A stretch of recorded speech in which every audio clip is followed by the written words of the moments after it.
Muy buenas tardes con todos. Tengan ustedes un buen día. El día de hoy vamos a tener el honor de presentar a la psicóloga Olga Ivonne Dávila González, quien nos va a hablar acerca de un tema sumamente importante que es la discapacidad, una realidad cercana. Pero conozcamos un poco acerca de nuestra expositora. Ella es especialista en problemas de aprendizaje, audición y lenguaje, así como en discapacidad intelectual. Es docente de nuestra casa de estudio de larga trayectoria. Además, es asesora de las prácticas preprofesionales del área clínica educativa y además coordinadora académica de la Escuela de Psicología. Bienvenida, psicóloga Ivonne Dávila. Le damos muy cordial bienvenida el día de hoy y esperando que toda la información que usted nos pueda brindar sea de mucha ayuda para toda nuestra comunidad universitaria. Muchísimas gracias, estimada Magíster Selena Carrillo. Agradezco realmente la invitación de esta tarde para poder compartir un tema muy interesante en la cual nos compromete a todos nosotros, específicamente a nuestra comunidad sanmartiniana. Agradezco entonces la invitación nuevamente, la presentación y esperemos que este tema sea de muchísimo interés y podamos compartir tal vez algunas experiencias. Vamos a, como bien lo dijo la profesora Magíster Selena Carrillo, el tema es sumamente interesante y está relacionado específicamente con la discapacidad, una realidad cercana. Antes de poder continuar, vamos a poder apreciar un pequeño video.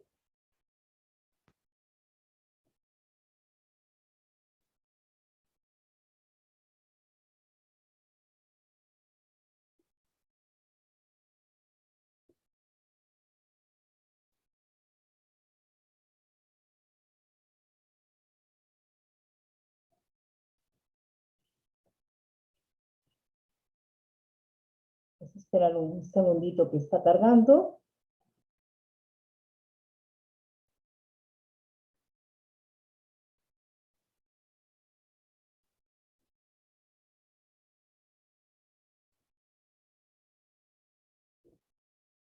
Seguramente que muchos de ustedes conocen a esta simpática persona. Golfing and swimming. I love living life. I am happy.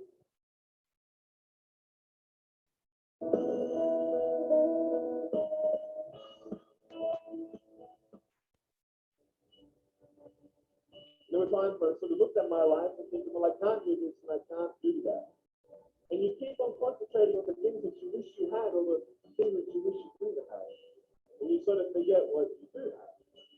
And there's no point, I believe, in my life where I wish I had arms length, I wish I had arms length, I wish I had arms length. What I've seen in life is just a couple of key principles. The first thing that I've seen is to be thankful.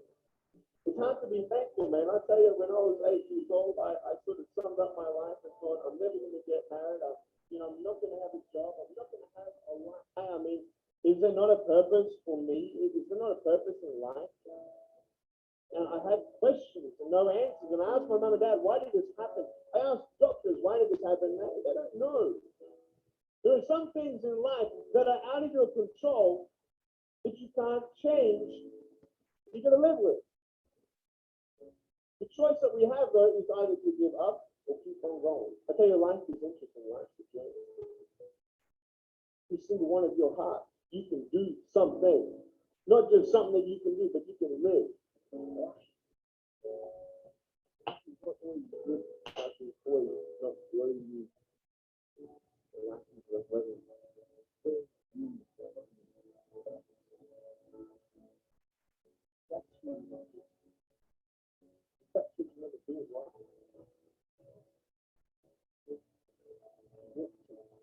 Something good about having no limb, but I love my life. You want to know why? Because I've seen the purpose.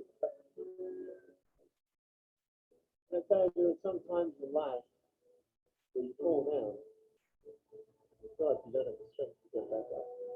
Pretend that everything's okay when it's not, and you go home and lay in your bed and no one's looking at you, you don't have to impress anybody.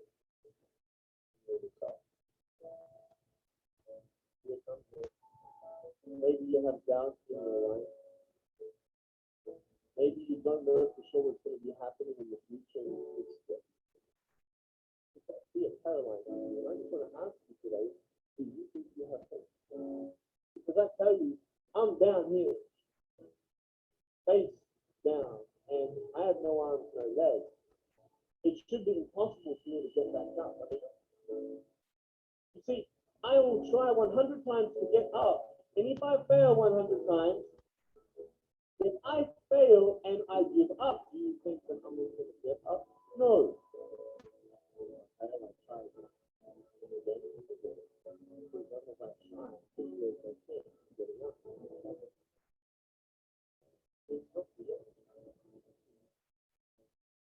And just the fact that you're here,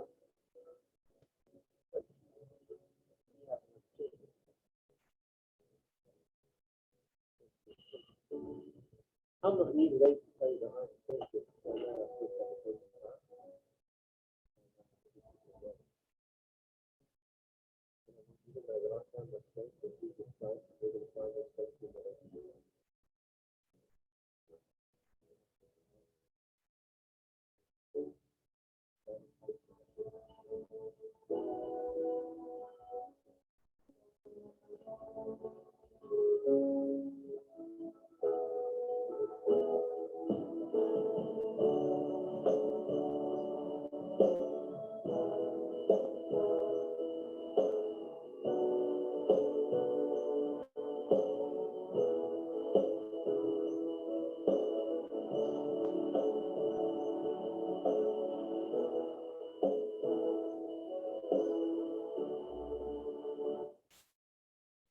Muy bien, ¿qué les pareció? Seguro que todos conocen a esta persona que es fabulosa, que ha visitado nuestro país, ¿no? El famoso Nick Vujicic.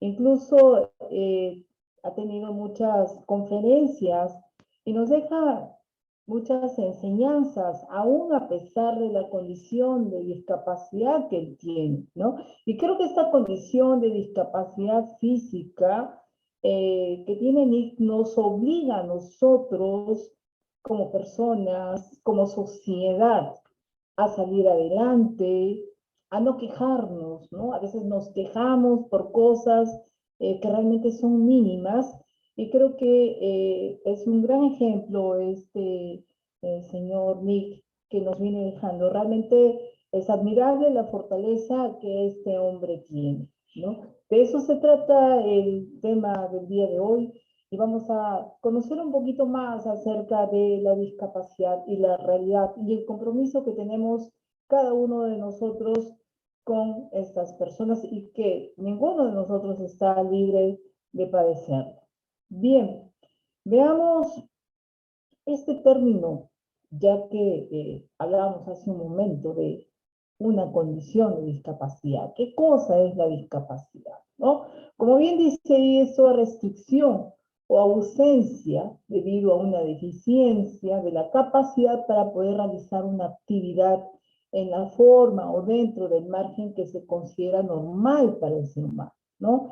El término de discapacidad evidentemente ha sufrido una serie de cambios a lo largo de la historia, y se ha venido dejando de lado felizmente la paternidad que miraba a la persona como un ser dependiente, un ser necesitado, hacia un nuevo enfoque, ¿no? Este nuevo enfoque contempla a la persona con discapacidad como un individuo con muchas habilidades, con muchas competencias, con muchos recursos y con muchas posibilidades de salir adelante, ¿no? En la época antigua, ¿no? Hablamos de los romanos, los griegos, por ejemplo, al ver a personas que evidenciaban alguna normalidad, pues los podían dejar en las laderas de los ríos para que pudieran perecer. Algunos los identificaban como personas que estaban poseídas, ¿no? Pero eso era antes, y los tiempos han venido cambiando favorablemente para estas personas que tienen los mismos derechos que cada uno de nosotros. Fíjense, acá hay una información muy importante, ¿no?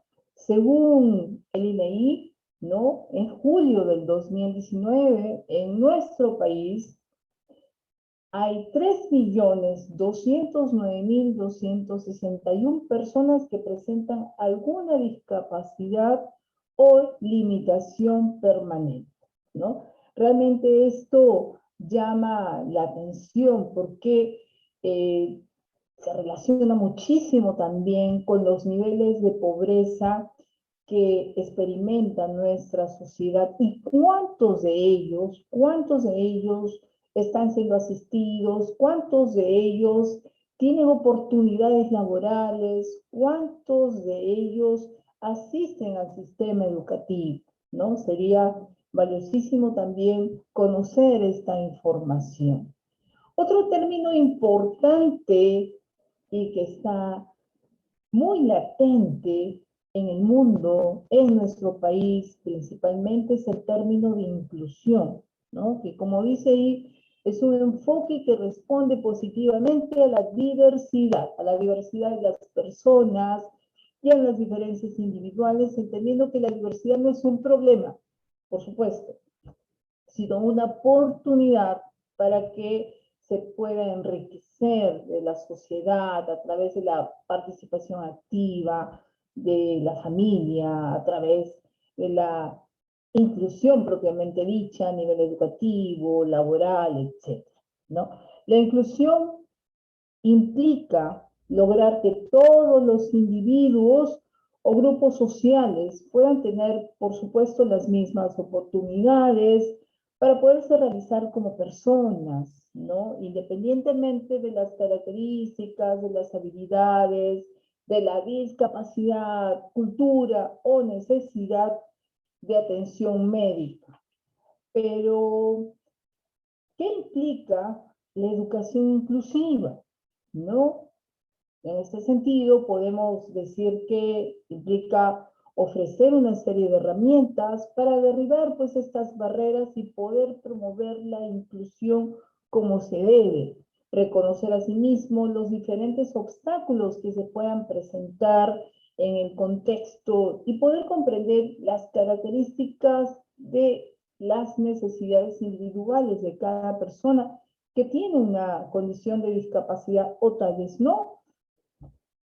Implica entonces el reconocimiento a la diversidad estudiantil y una preocupación por generar contextos educativos que puedan propiciar el aprendizaje de todos, ¿no? Es un compromiso que nos involucra a cada uno de nosotros como comunidad educativa, ¿no? Como personas que formamos parte de la sociedad, ¿no? Y vaya que ellos están incursionando más cada día en diferentes ámbitos, sin embargo, todavía falta trabajar al respecto. Esto nos lleva a la reflexión de poder ser nosotros, ustedes como estudiantes, nosotros como docentes, agentes de cambio. ¿Con qué finalidad? Con la finalidad de generar un cambio de actitud en la sociedad que todavía muchas veces sigue marginando a una persona que tiene una condición de discapacidad o porque de repente es de la sierra, es de la selva, forma parte de alguna tribu. Sin embargo, recordemos que cada uno de ellos, al igual que nosotros, tienen los mismos derechos y tienen que tener las mismas oportunidades. Antes de entrar a un tema que está siendo también muy latente y que tenemos muchos chicos estudiando en la universidad, vamos a revisar un pequeño extracto de un video que quisiera compartirlo con ustedes. Un segundito, por favor.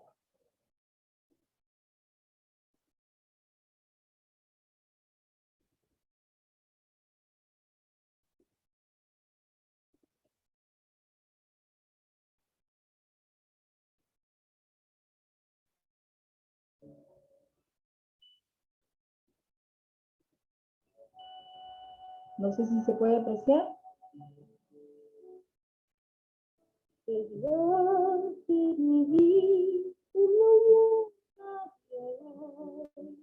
I wish I could know what you see. You paint your rainbows with colors and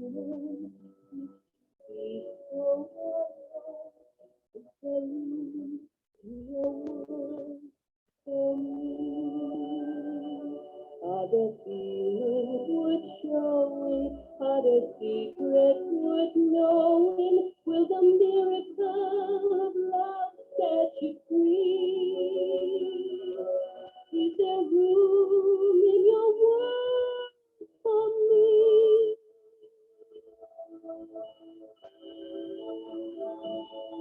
Rain at the window with my only dream.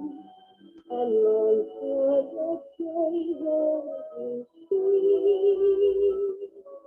The sound of your laughter, the kiss of your touch. I love you so much. Is there room in your world for me?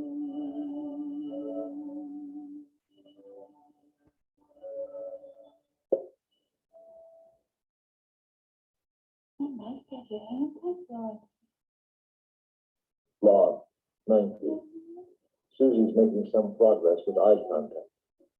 And Ron shows more interest in puzzles and games. We're starting to use music.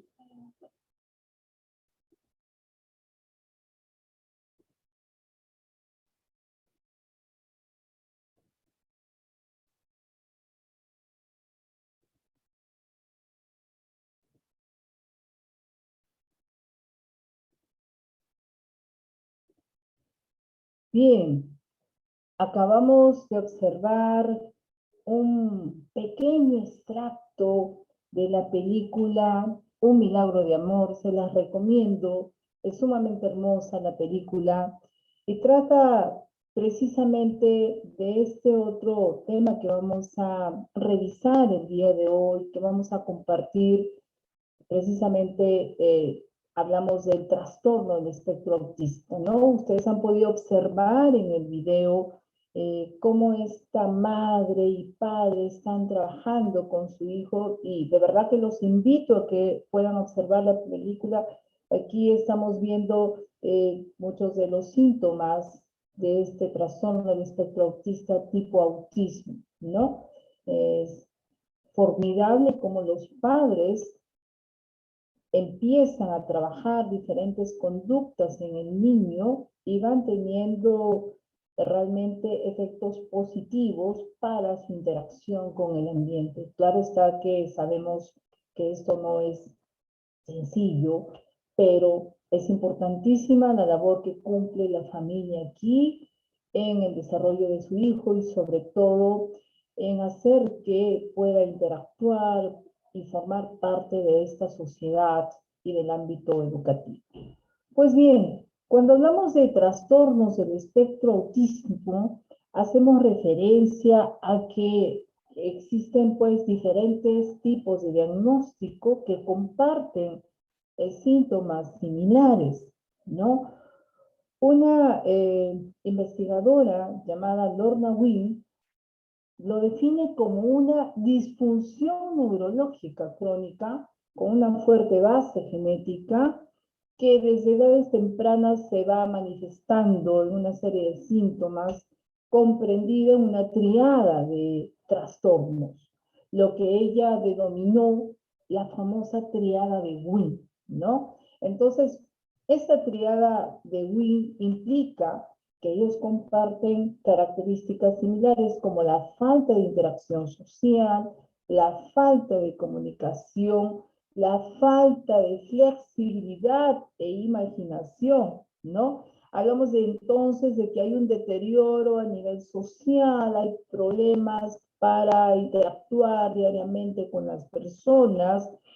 La falta de comunicación tal vez no desarrolla el lenguaje, o si lo tiene simplemente es para solicitar cosas que necesita, e incluso puede evidenciar un tono de voz extraño para las demás personas que rodean a este niño, a este joven. Y por otro lado, también otra característica es la falta de flexibilidad e imaginación, la falta de poder realizar representaciones mentales, de poder hacer uso del juego simbólico, que es parte del desarrollo del ser humano en una etapa de la infancia y la niñez, ¿no?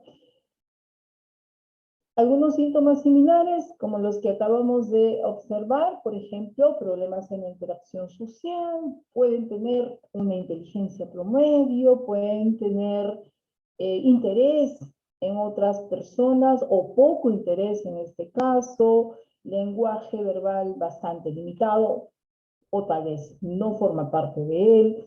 Y también realizan algunas conductas autoestimulatorias, como lo vimos en el video, las conductas disruptivas tipo balanceo, y muchas veces reaccionan poco ante el dolor, ¿sí?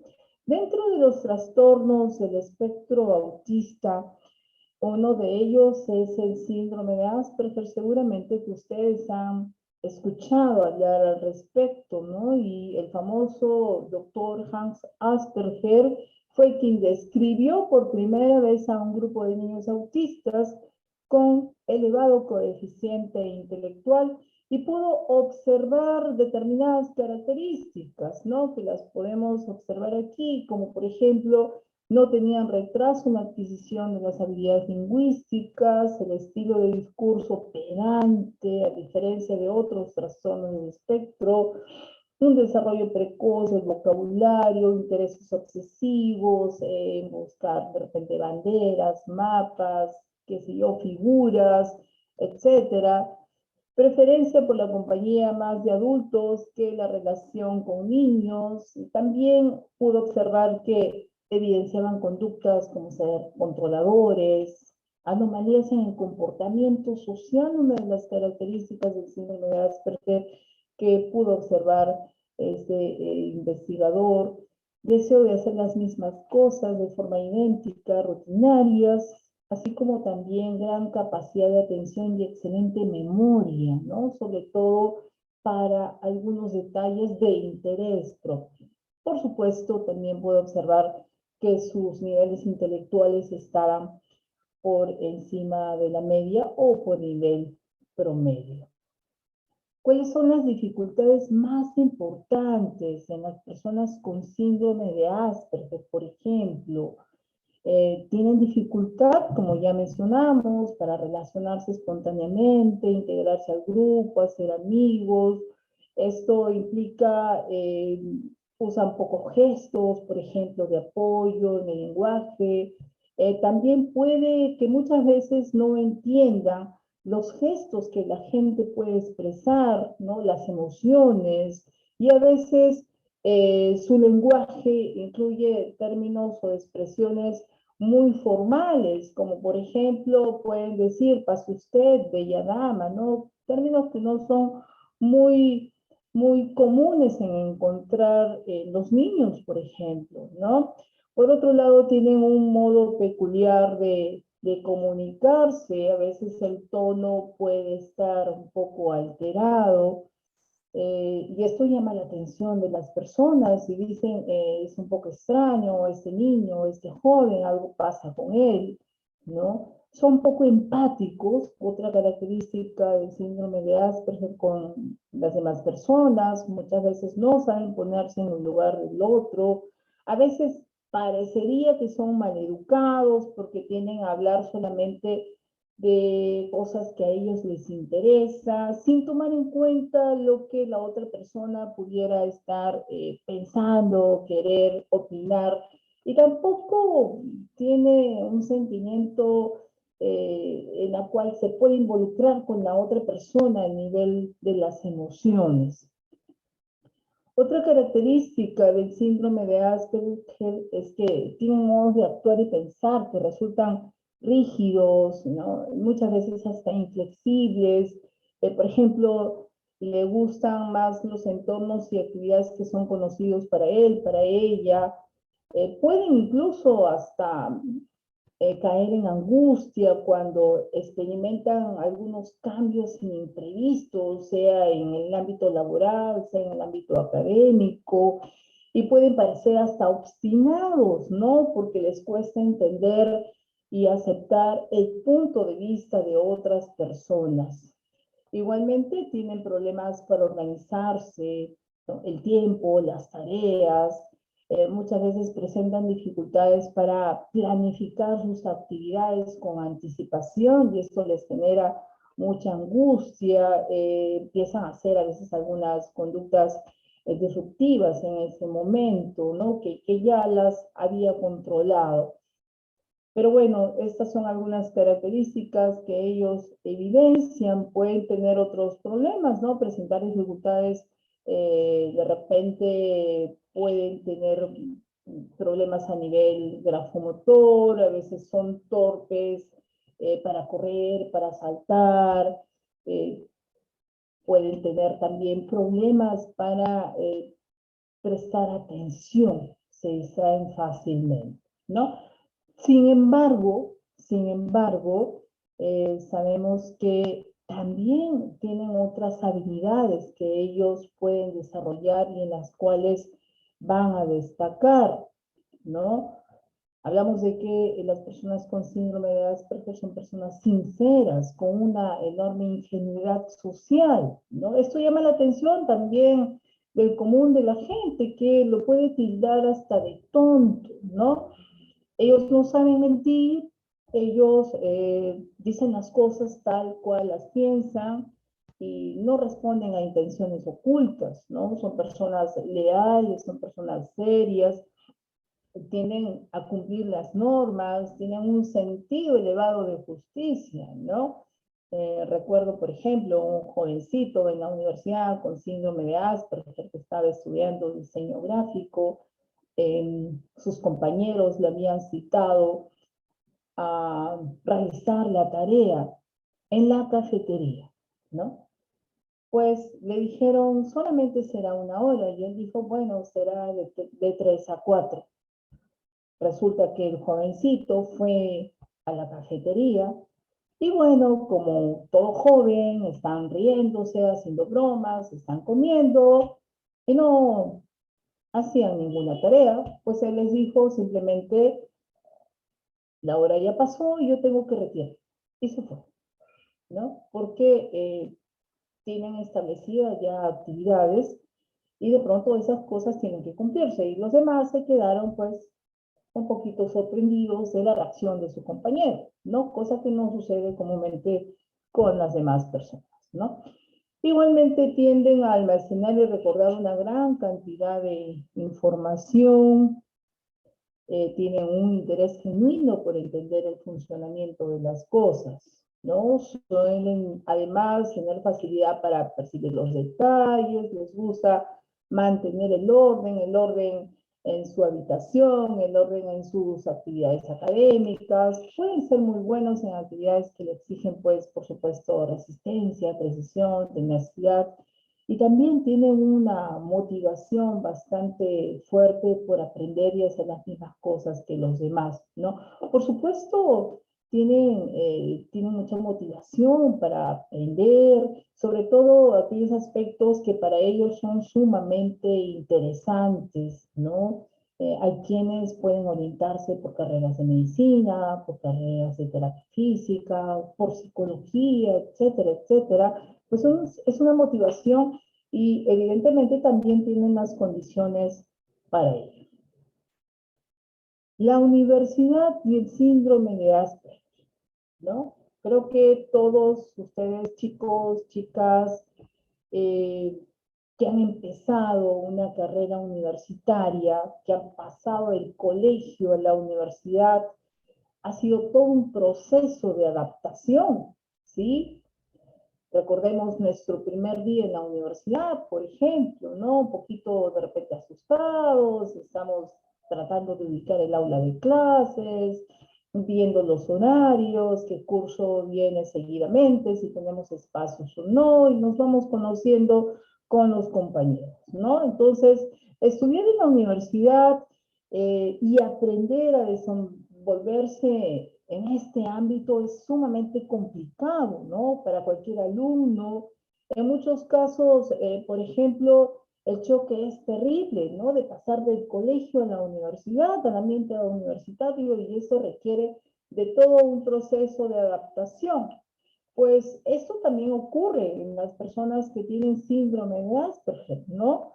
En este sentido, pues vamos a ver de que los alumnos universitarios van adquiriendo cierta autonomía porque tienen que organizar su propio tiempo, sus actividades. Esto ocurre también con la persona con síndrome de Asperger, ¿no? Identificar las aulas, los espacios libres, por ejemplo, para poder organizar su tiempo, poder interactuar con el grupo de sus compañeros, para poder realizar diferentes actividades académicas. Incluso esto puede ser cambiante por las horas de clase, de repente se tienen que trasladar a otro lugar, ¿no? Y esto implica ubicarse en un espacio también. Esto a veces puede ser todo un proceso de adaptación, mucho más todavía para la persona con síndrome de Asperger.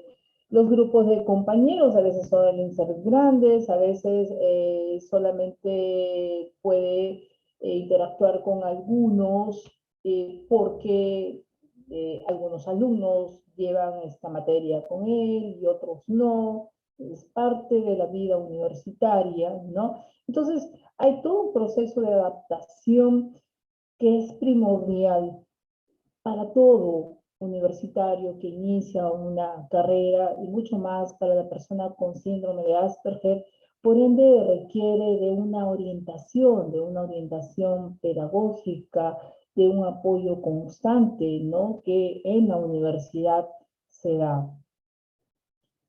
Bien, ¿qué apoyos necesitan en este sentido los estudiantes con síndrome de Asperger? Apoyos individualizados, de lo cual hablábamos, que vayan favoreciendo su autonomía personal, apoyos centrados en las personas, en sus necesidades particulares, asimismo, poder contar con un asesoramiento y apoyo de especialistas, ¿no? Debemos identificar que esta persona tiene síndrome de Asperger, que si bien es cierto, tiene toda una motivación y condiciones para seguir una carrera universitaria, al igual que todos nosotros, pues por las características que evidencia requieren de apoyos mucho más específicos y por ende es importante poder trabajar también con la plana docente al respecto, no con la finalidad de subestimarlo ni darle facilidad en las cosas porque la exigencia es la misma, sin embargo depende mucho del conocimiento que tengamos de estas personas y de las estrategias que utilicemos para que podamos favorecer su inclusión educativa, su inclusión social y su desarrollo como persona. Aquí tenemos el testimonio de algunos compañeros. Fíjense, un estudiante universitario dice en relación a la persona con síndrome de Asperger, no sabía de su condición, he tenido discrepancias con él y no me explicaba su comportamiento. Es bueno saberlo y me disculpo.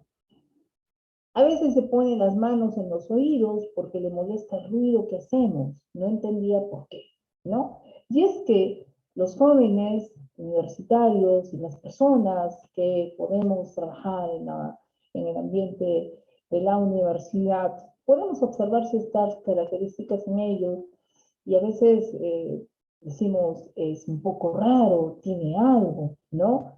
Pero es importante para conocer estas características, por eso estamos aquí, porque somos nosotros agentes de cambio y somos nosotros personas que estamos comprometidos con la diversidad, ¿no? Yo recuerdo trabajando con un jovencito también con síndrome de Asperger universitario. Él estaba muy emocionado siguiendo su carrera de terapia física, pero se había enamorado de una chica del aula de clase. Y se lo dijo de frente, ¿no? Estoy enamorado de ti, ¿no? Y la chica lo miró extrañada, y le dijo, ¿tú qué tienes? ¿No? Y simplemente no le hizo caso. Eso lo hizo entrar en depresión porque ellos dicen las cosas tal y cual las sienten, ¿no? Entonces, la expresión de él fue, me miran como raro, quiero quitarme el Asperger que llevo dentro, ¿no? Evidentemente, el trabajo psicológico se hizo de manera muy continuada, se trabajó mucho con él, con la familia y también con sus compañeros del aula de clase. Bien, y a eso vamos, el apoyo de los compañeros, ¿sí? Es importante poder conocer las dificultades sociales del compañero con síndrome de Asperger e invitarlo a formar parte de sus actividades también, evitar las expresiones ambiguas o no literales, ellos no entienden muchas veces las bromas pesadas, por ejemplo, procurar igualmente su autonomía personal, su participación en la vida universitaria, introduciéndolo en situaciones nuevas, explicándole las reglas de funcionamiento implícitas en cada situación. Igualmente debemos respetar los momentos en los cuales este estudiante con síndrome de Asperger prefiere estar solo o alejado del grupo, ¿no? Igual que muchos de nosotros, ¿no? Conocer las características más significativas del síndrome de Asperger pueden evidentemente ayudar a comprender mejor al compañero o compañera y algunas situaciones de las que uno puede vivir a su lado, ¿no? Puede muchas veces llamar la atención, como bien mencionaba hace un momento, también su forma como se expresa, las actitudes, ¿no? Se le puede observar un poco pedante, pero en realidad eso está muy lejos de su intención. Entonces, estas son características que nosotros debemos conocer, que ustedes como jóvenes universitarios también tener en consideración para poder incluirlo dentro del grupo social y de las actividades que se comparten académicamente en la universidad. Bien, pasamos al otro tipo de discapacidad muy importante y hablamos de la discapacidad auditiva, ¿no? Y acá hay una pregunta que tendríamos que hacernos, ¿qué papel juega la audición en la vida de cada persona? ¿No? A veces creo que ni hacemos caso de que esto es sumamente esencial para el desarrollo de nosotros como seres humanos, ¿no? La audición cumple una función sumamente importante, ¿no? Trascendental en el ser humano. Definitivamente, gracias a la audición, nosotros vamos entendiendo el mundo del cual formamos parte, entablamos relaciones sociales, primordialmente desarrollamos lenguaje, nos ubicamos en un espacio físico, adquirimos nuevos aprendizajes. Entonces, la audición cumple un papel fundamental en cada uno de nosotros. Evidentemente, pueden haber alteraciones que impidan un desarrollo adecuado de la audición, y lo vamos a ver. Pero antes de continuar, veamos algunos datos, ¿no? Según la Organización Mundial de la Salud, más de 360 millones de personas padecen de pérdida auditiva, fíjense. Y a nivel mundial se estima que el 5% de la población en edad escolar presenta algún problema de audición, ¿no? Qué interesante sería hacer prevención de este tipo de discapacidad y de las demás también, ¿no? ¿Cuántos niños pueden estar asistiendo al colegio? Bueno, en esta oportunidad, tal vez de manera virtual o por WhatsApp, pero ni siquiera los padres se percatan de que puede tener carencias a nivel de la audición y por eso es que tienen algunas dificultades en sus aprendizajes. En nuestro país, el 34% de la población peruana tiene discapacidad auditiva, fíjense, lo que convierte en el tercer problema de salud más frecuente en nuestro país. Y el 8% de los casos se encuentran en menores de 15 años, ¿no? Entonces es importante poder considerar estos datos y podernos poner en autos acerca de cuidar nuestra salud, en este caso la audición, y por supuesto hacer prevención, que sería lo más óptimo. Existen algunas definiciones que están relacionadas con la discapacidad auditiva, ¿no? Para la Organización Mundial de la Salud es aquella que no es capaz de percibir, aquella persona que no es capaz de percibir los sonidos con ayuda de aparatos o amplificadores. Para Molina y colaboradores, la discapacidad auditiva es una pérdida parcial de la capacidad auditiva. Y para Pato y colaboradores, su incapacidad auditiva no le permite procesar satisfactoriamente información lingüística, ¿no? Y vaya que la audición tiene una estrecha relación con el desarrollo del lenguaje.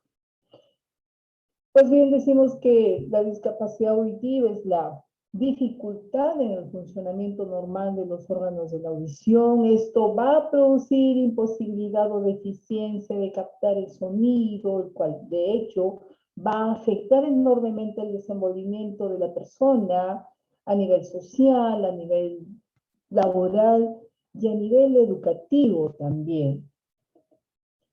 Dentro de los trastornos más comunes de la audición encontramos la sordera o anacusia, ¿no? Que es la incapacidad para poder percibir los estímulos sonoros.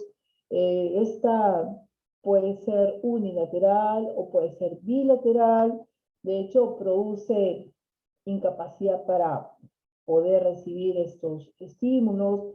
Esto generalmente va a aislar a la persona, lo hará vivir en un mundo de total silencio.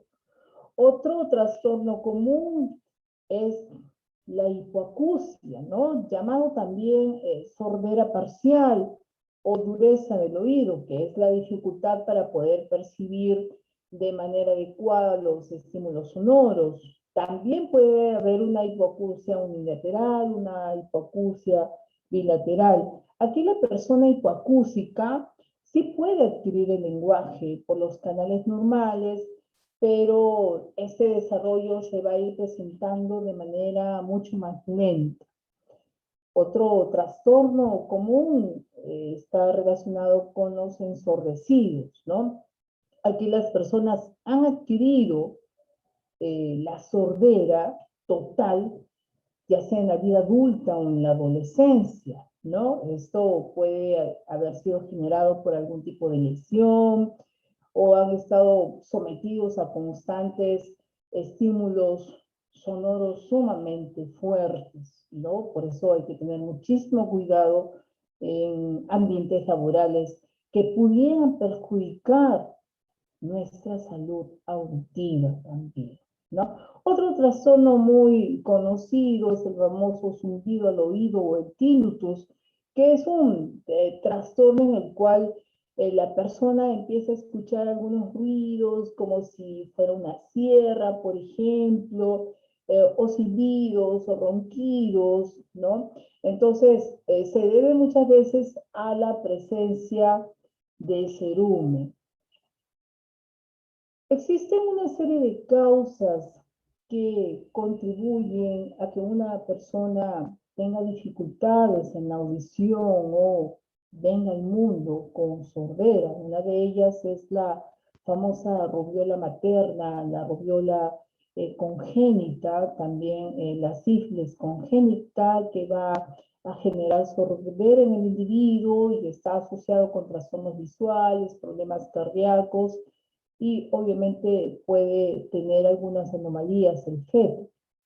Igualmente hay factores hereditarios, ¿no? Aproximadamente el por ciento de padres con trastornos auditivos, esto puede ser realmente hereditario por los hijos.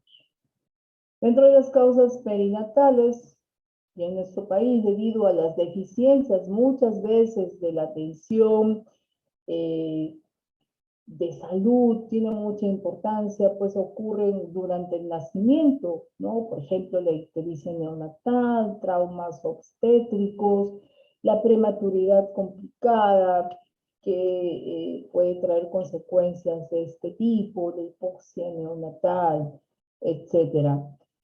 Entonces, estas causas pueden darse en esa situación, pero también tenemos causas postnatales, ¿no? Si bien es cierto, este niño pudo venir en buenas condiciones al mundo, tal vez en una etapa de su desarrollo sufrió algún tipo de enfermedad, alteraciones que van a repercutir en su audición, ¿no? Como la meningitis, por ejemplo, sarampión, la otitis media recurrente, que si bien es cierto, no necesariamente se hace sorda la persona, pero que va a disminuir su audición significativamente y puede ser una persona hipoacústica. Igualmente el uso de antibióticos ototóxicos, ¿no? Por eso es de mucho cuidado poderle echar algunas gotitas al oído a este niño que todavía es pequeñito, porque esto podría traer consecuencias bastante serias e incluso poder generar en este niño una sordera profunda, ¿no? Y lo otro es pues la exposición a los ruidos fuertes. Creo que a muchos de nosotros nos llama la atención que incluso personas ya adultas, ¿no? Que están trabajando, arreglando las pistas, las veredas, están con una especie una herramienta que hace un ruido fuertísimo y no tienen una protección. Entonces, esto también va en contra de su salud y va perdiendo la audición paulatinamente. Hay que tener en cuenta que la pérdida auditiva puede ser unilateral cuando esta se presenta en un solo oído y bilateral cuando la pérdida o déficit se da en los dos oídos, ¿no? Por supuesto, hay una clasificación de la pérdida auditiva, ¿no? Como bien sabemos, los niveles auditivos deben ser explorados por el especialista médico, el otorrino, por ejemplo, o el especialista en audiometría, y estos niveles se dan en decibeles, ¿no? Que aquí tenemos un cuadro muy interesante. Según el momento de adquisición de la deficiencia auditiva, podemos hablar de una sordera postlocutiva, ¿no? Esta se produce cuando la pérdida de la audición, ya el sujeto tiene conocimiento del lenguaje y hay un esquema verbal, ¿no? Hay memoria del lenguaje, hay memoria sonora, el desarrollo mental y conceptual están ya bastante establecidos y pueden tener algún efecto a veces negativo para la vida de relación, pero esto favorece mucho su rehabilitación, ¿no? La sordera prelocutiva aparece antes de la adquisición del habla, impide el desarrollo espontáneo del lenguaje, hay muy poco nivel de comprensión del habla. Aquí el uso de audífonos se hace necesario y debe ser bastante bien calibrado. Los hipoacúsicos, ¿no? Que hablábamos hace un momento, son aquellas personas que tienen una pérdida menor de la audición y disponen de restos auditivos que son favorables para su rehabilitación. El nivel de dependencia visual es mucho menor, evidentemente. Sin embargo, hablamos que también existen personas sordas profundas, ¿no? Este tipo de sordera es escaso, sin embargo, le va a permitir adquirir un tipo de lenguaje de señas, por ejemplo, ¿no? Puede desarrollar la lectura labiofacial, ¿no? Y esto tiene que ver muchas veces con la edad de aparición de la sordera, la edad de atención logopédica, el origen de la sordera y también el apoyo por parte del entorno familiar. vamos a pasar, bueno, estas son algunas características relacionadas con las personas con discapacidad auditiva, ¿no? A nivel socioemocional, por ejemplo, ellos tienen una baja interacción social, se muestran inseguros muchas veces, dificultades en el control de las emociones. A nivel cognitivo, tienen también limitaciones en el juego simbólico, dificultades para poder recibir la información. Sin embargo, pasan por las mismas etapas del desarrollo de la inteligencia, ¿no? Por otro lado, sí desarrollan habilidades en cuanto a la memoria visual, la coordinación visomotriz, por ejemplo. Y existen una serie de métodos alternativos de comunicación para su rehabilitación. Uno de ellos está relacionado con la comunicación gestual, el método dactilológico, que también es llamado alfabeto gestual, que es casi innato, casi, porque no todos lo manejan. El sistema bimodal, que implica pues utilizar de manera simultánea el lenguaje oral y el lenguaje de signos o señas, el lenguaje de signos también para las personas sordas y la comunicación oral. Muchos de ellos en su proceso de rehabilitación, ¿no? Y dependiendo de la etapa de inicio de dicha rehabilitación, van a poder desarrollar el lenguaje de tipo oral. Y pueden asimismo utilizar la comunicación oral como la lectura labial de manera complementada, ¿sí? Existen, por supuesto, una serie de tratamientos y una vez que haya sido detectado el problema, que de preferencia debe ser a temprana edad, pues pasará por los especialistas, ¿no? Algunos de ellos podrán utilizar audífonos, estarán en condiciones de utilizar los implantes cocleares, implantes del tronco cerebral, entre otros, ¿no? Aquí hay unos ejemplos de los audífonos, implante coclear. Ahora, ¿cuáles son las implicaciones en la etapa universitaria? Fundamentalmente las personas con sordera que acceden a la universidad llegan a este nivel porque han sido rehabilitados oportunamente, han recibido estimulación auditiva, han tenido una intervención logopédica a temprana edad, valga la redundancia, y también han invertido buena parte del tiempo y muchos de ellos han contado con apoyo a nivel escolar, familiar, y muchos de ellos tienen un implante coclear, ¿no? Cuando hemos visto las personas que acceden a la universidad, pues si bien es cierto, esto exige una serie de cambios, ¿no? No solo es para el joven que tiene discapacidad auditiva, sino para los docentes, para los propios compañeros, ¿no? El docente también se ve involucrado en esto para poder hacer uso de una serie de estrategias y poder contribuir con su formación como futuro profesional. ¿Qué recomendaciones podemos darle a los compañeros, no?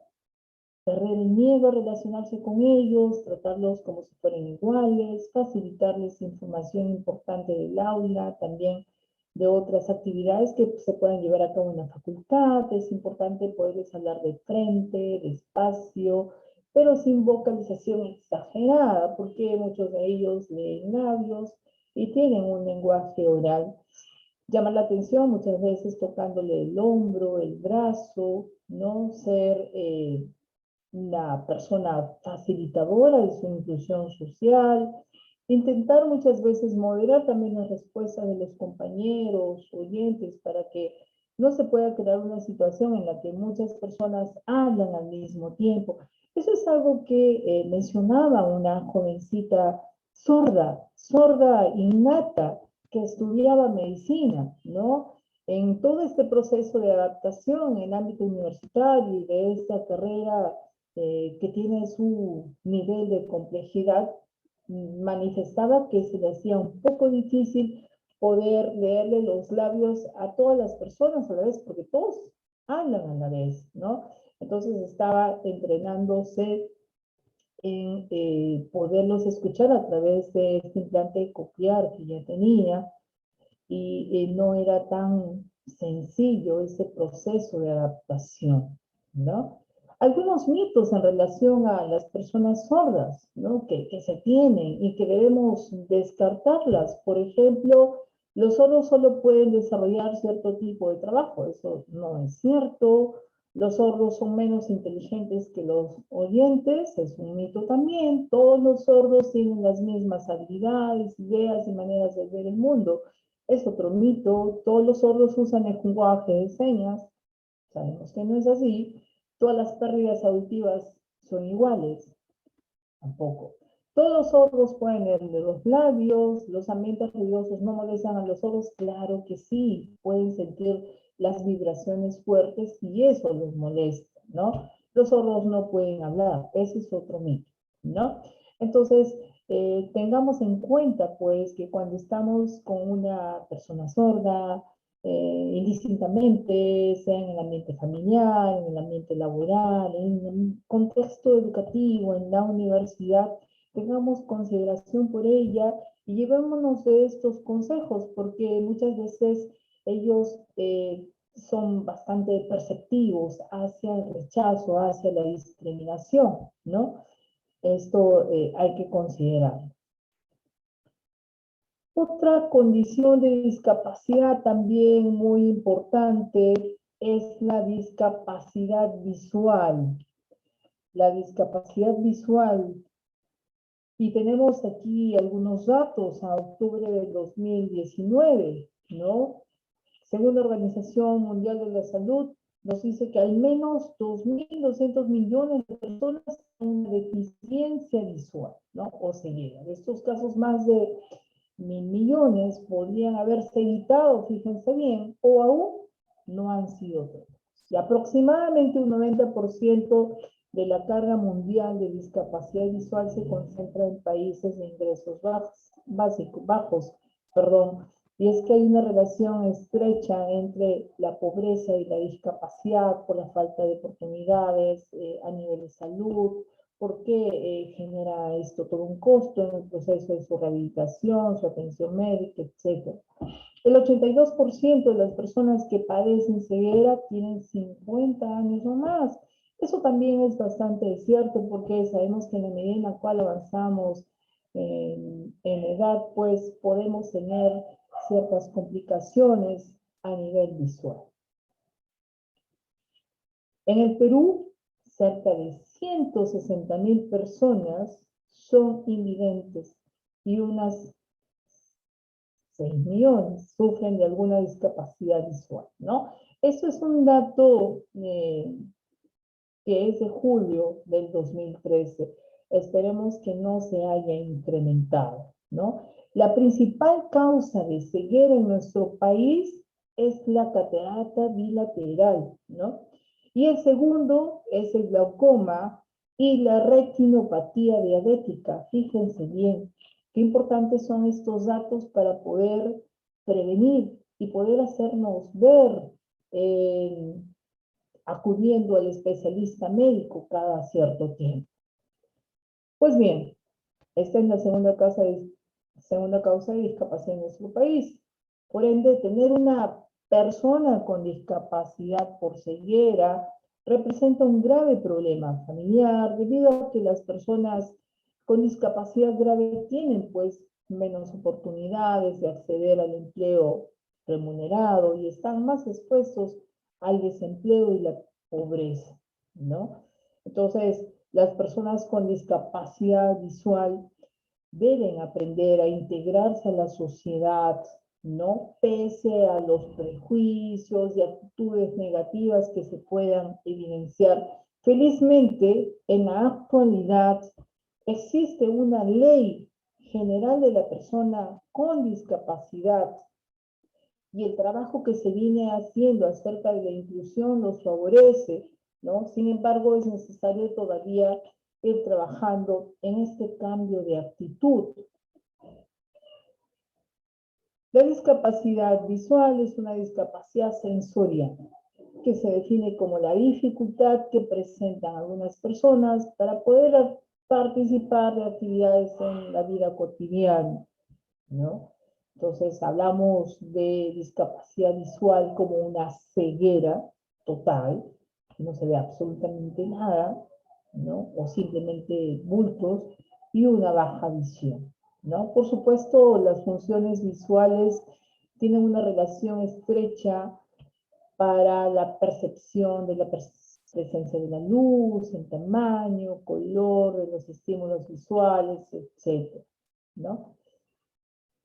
Estas son cartillas que permiten que el especialista médico, el oftalmólogo, pueda precisar el nivel de visión que tiene la persona. Creo que todos en algún momento hemos asistido al oftalmólogo y nos han hecho este examen con la famosa cartilla de Snellen, ¿no?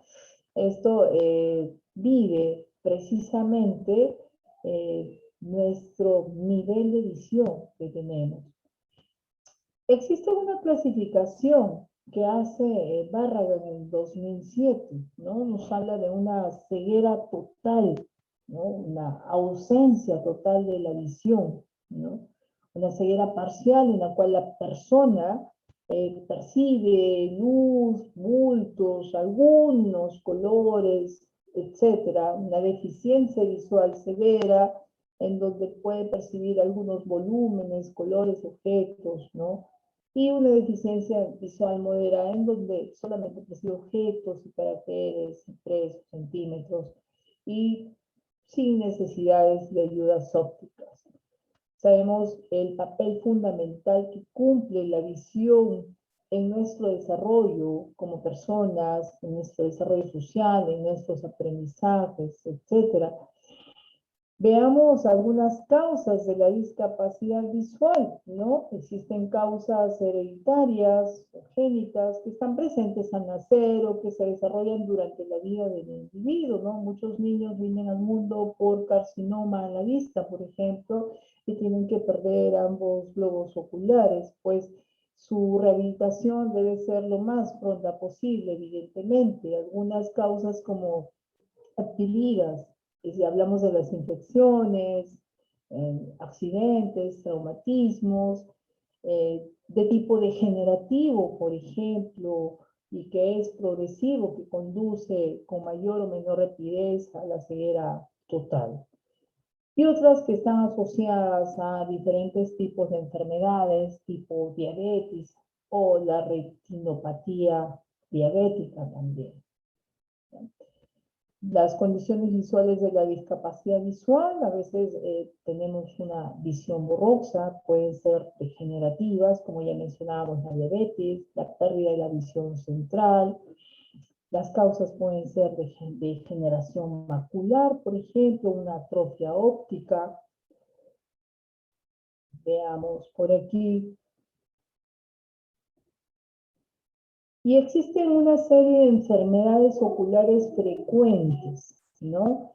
Como por ejemplo el astigmatismo. Seguramente que muchos de nosotros tenemos astigmatismo, ¿no? Como bien dice ahí, consiste en ver imágenes duplicadas u objetos en varios planos, como las imágenes de la televisión, ¿no? Este es un defecto del ojo que consiste en que esta curvatura sea irregular, ¿no? De la córnea, y provoca pues que se vean algunas imágenes deformadas.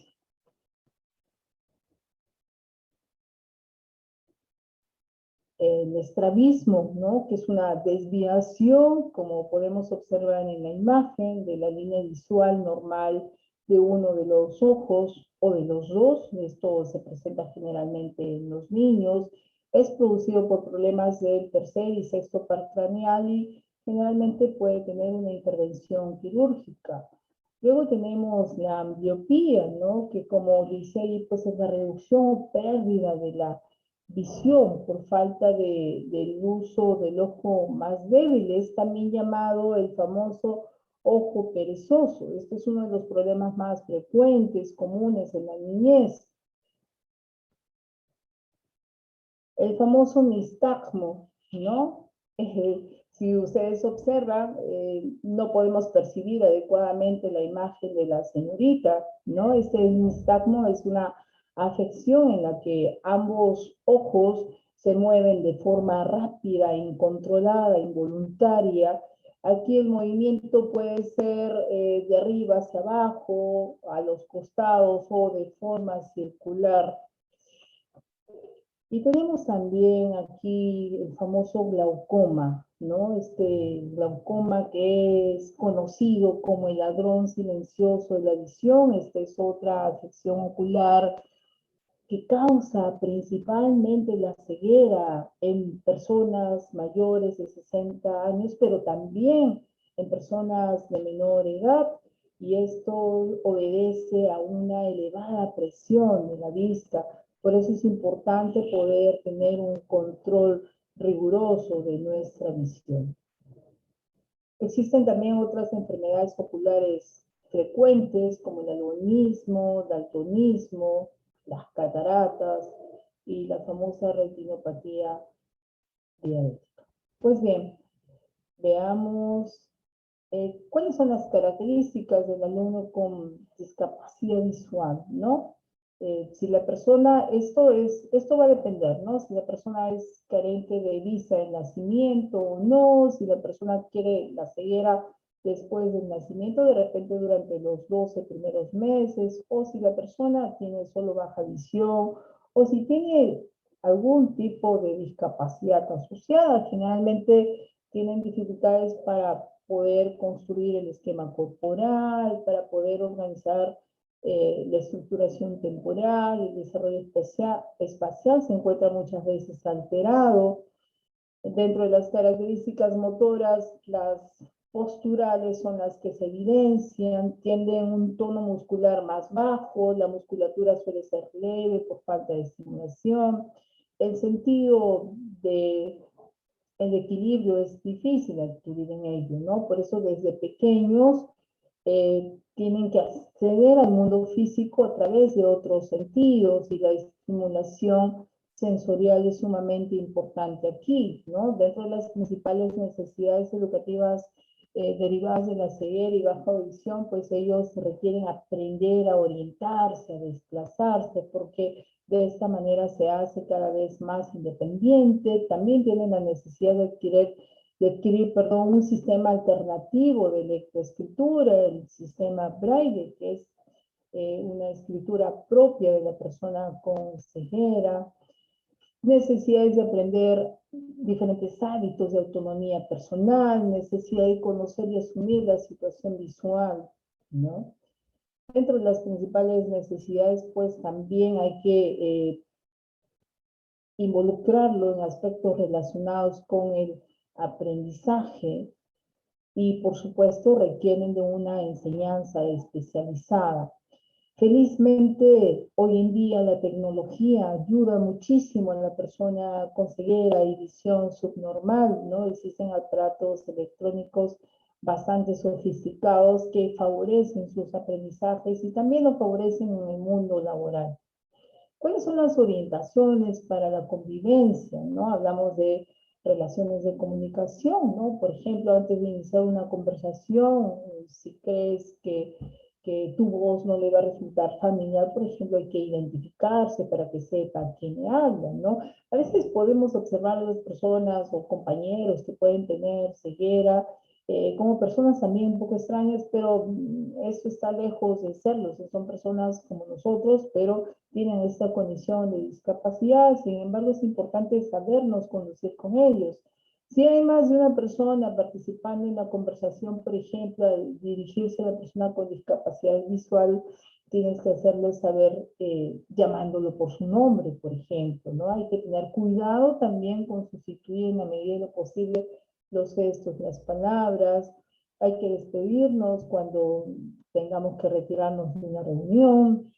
Tener cuidado de que no hay ruidos, interferencias mientras se le habla.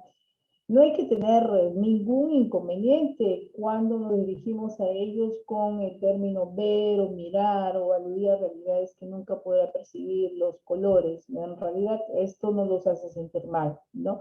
Y por otro lado, en conversaciones grupales, No hay que dirigirnos a él o a ella a través de un tercero, hay que hacerlo siempre de manera directa, ¿no?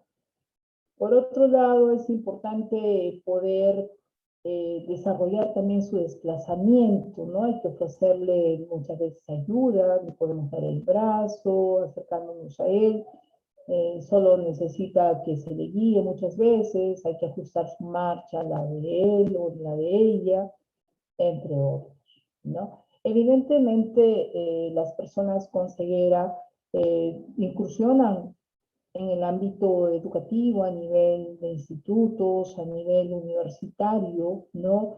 Las condiciones que requieren, más que nada, son las condiciones de infraestructura, porque la exigencia en la currícula es la misma.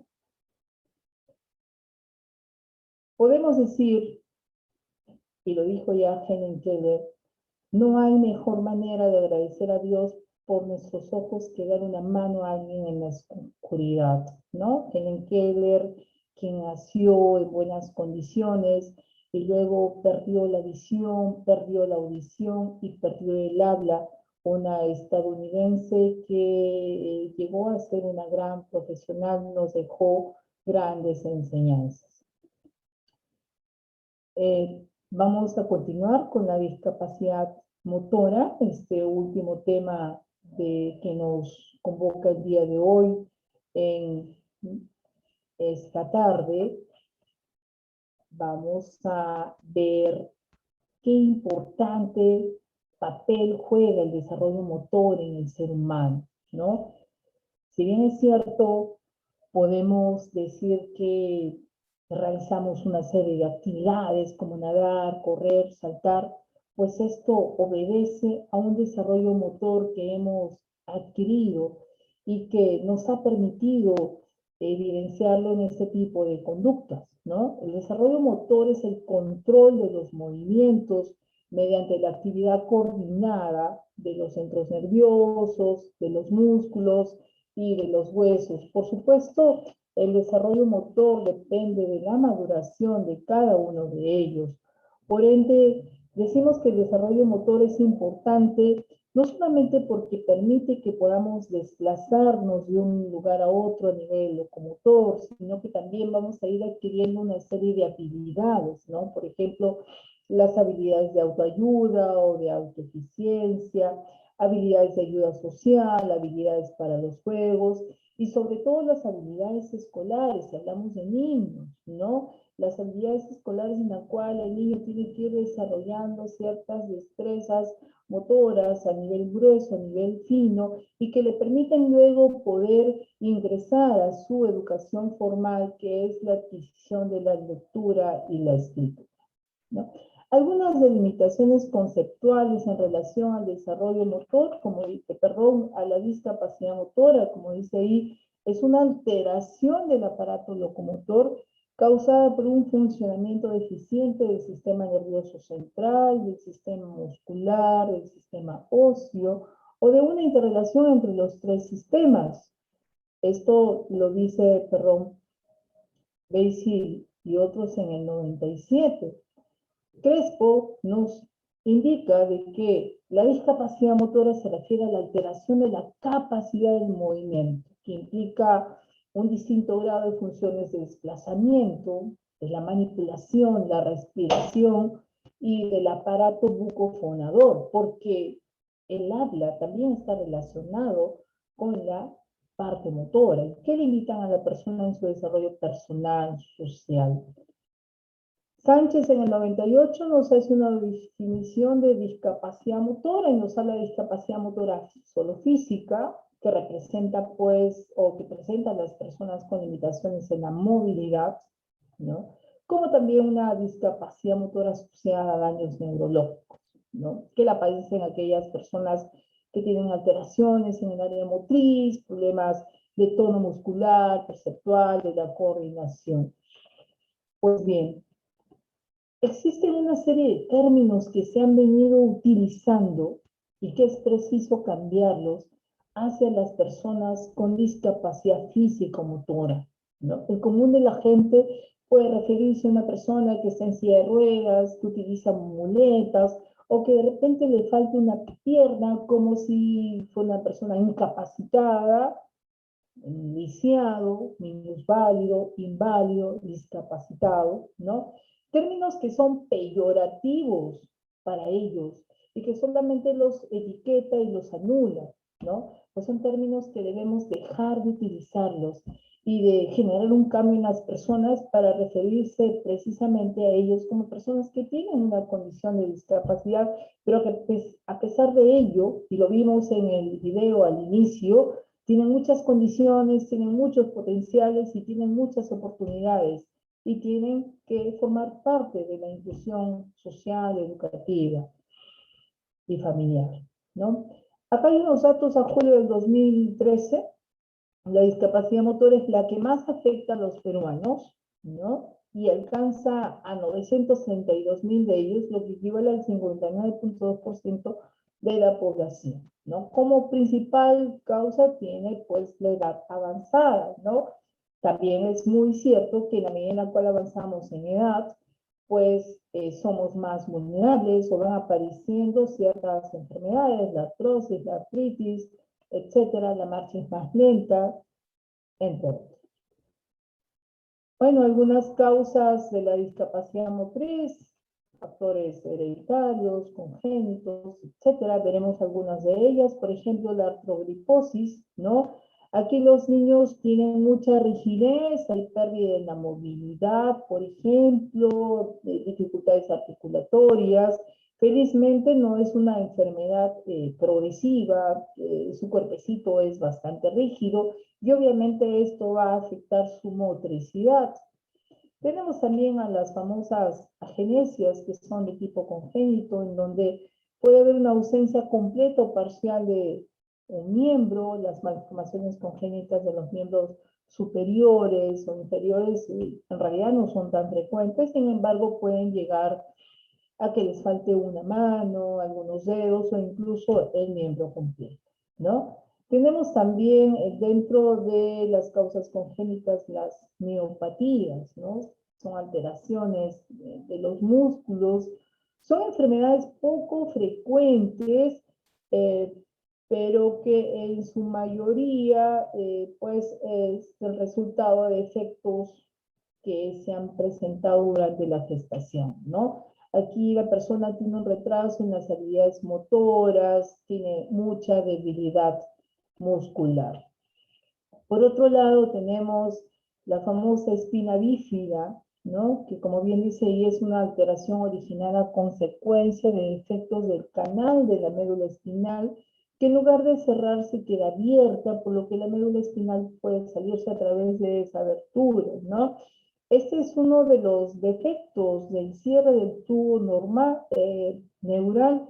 Generalmente, pues, esto se cierra aproximadamente en la tercera semana del desarrollo embrionario y ya no debería presentar dificultades, pero cuando esto no se cierra oportunamente, van a haber dificultades motoras, y por ende esto va a repercutir en el desarrollo de la persona, incluso van a haber problemas a nivel urinario, ¿no? ¿Cuáles son las causas? Dentro de los factores genéticos existe mayor riesgo en familias que hayan antecedentes de defectos del tubo neural. En el caso de parejas que han tenido un bebé con espina bífida, tienen la probabilidad de aproximadamente el 4% de tener otro bebé afectado.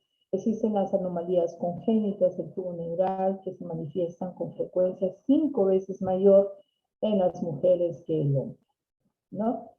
Factores ambientales, drogas, falta de ácido fólico, por ejemplo, falta de vitamina A, D.